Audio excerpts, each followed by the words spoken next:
ఓం గణేష శారదా గురుభ్యో నమః. నేటి పంచాంగం శీర్షికలో 2026 సంవత్సరం ఆగస్టు నెల 22వ తారీఖు శనివారం. సాంప్రదాయంలో చెప్పినట్లయితే స్వస్తి స్త్రీ చాంద్రమాన ఫలభవనం సంవత్సరం, దక్షిణాయనము, వర్ష ఋతువు, శ్రావణ మాసం, శుక్లపక్షంలో దశమి రాత్రి 1:36 వరకు ఉంది. జ్యేష్ఠ నక్షత్రం పగలు 3:46 వరకు ఉంది. రాత్రి వర్జం 12:30 నుంచి 2:35 వరకు రాత్రి సమయం కాబట్టి ఆ వర్జం వల్ల ఇబ్బంది లేదు. ఇంకా శనివారం కాబట్టి దుర్ముహూర్తం ఉదయం 6:30 నుంచి 7:30 వరకు ఉన్నది. వాళ్ళ దశమి మంచిదని చెప్పుకోవచ్చు. ఏదైనా పనులు అవి చేసుకోవటానికి ఆ ఉదయం దుర్ముహూర్తం 7:30 తర్వాత కనుక చేసుకున్నట్లయితే మంచిదనే మనం చెప్పుకోవచ్చు.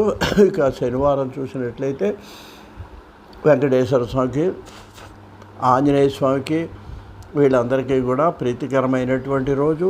ఎవరి ఇష్టాన్ని బట్టి వాళ్ళు వెంకటేశ్వర సుప్రభాతం చదువుకునే వాళ్ళు కానీ, లేదా ఆంజనేయ స్వామి ఇష్టమైతే చక్కగా స్నానం చేసిన తర్వాత ఆంజనేయ అష్టోత్తరం చదువుకొని ఒక అరటిపండు, పట్టిక బెల్లమో ఏదో ఆ స్వామికి నైవేద్యం చేసుకున్నట్లయితే మీ ఇష్టదైవం మిమ్మల్ని సదా రక్షిస్తుంది అని చెప్పి మీకు మనవి చేస్తున్నానండి.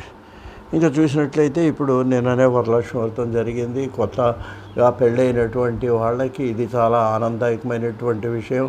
కానీ ఒక విషయం మీకు మనవి చేయదలుచుకున్నాను. అదేంటంటే ఈ పెళ్ళైన కొత్తలో నుండి ఇటు ఆడపిల్ల కానీ మగపిల్లవాడు కానీ నేను ఈ చెప్పే పనులు చేసినట్టయితే వాళ్ళ కాపురాలు కూడా పోయే ప్రమాదం కూడా ఏర్పడుతుందని మనవి చేస్తున్నా. ఆడపిల్ల ఏంటంటే పెళ్ళైన దగ్గర నుంచి తల్లిదండ్రులు కూడా అత్తగారి ఇంట్లోనే జాగ్రత్తగా ఉండమ్మా, ప్రతి విషయానికి నువ్వు ఎదిరించకూడదని చెప్పాలి.